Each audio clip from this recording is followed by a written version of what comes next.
cuma pekerja seks komersial yang boleh pakai piercing. Nah lo, kenapa cuman PSK? Yuk kita bahas Manuverse.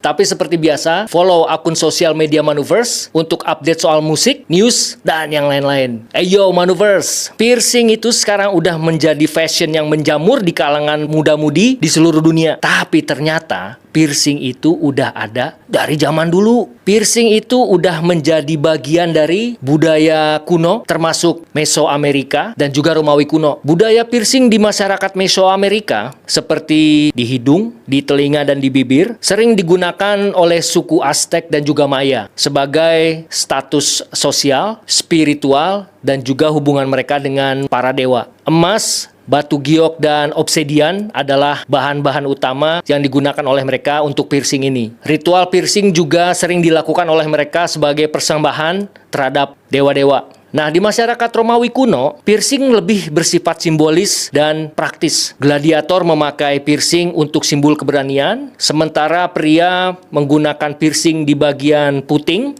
sebagai simbol kekuatan dan loyalitas Manuverse. Sedangkan wanita-wanita Romawi menggunakan anting sebagai aksesoris untuk menonjolkan kekayaan dan status sosial.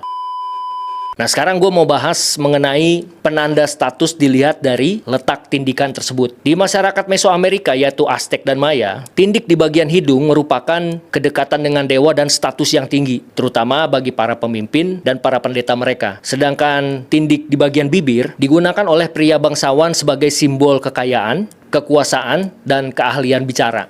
Sementara tindik di telinga menunjukkan kebijaksanaan dan pencapaian spiritual. Nah, di masyarakat Romawi kuno, tindik di bagian puting pada prajurit pria melambangkan kekuatan, loyalitas, dan keberanian. Sementara tindik di telinga digunakan untuk menunjukkan kekayaan. Tindik pada area genital digunakan untuk budak seks dan gladiator muda untuk mencegah mereka melakukan penyimpangan seksual yang tidak diinginkan sebagai bentuk kontrol terhadap mereka oleh pemiliknya. Pada beberapa kasus, tindik ini juga digunakan sebagai penanda kesucian dan melindungi dari hubungan seksual.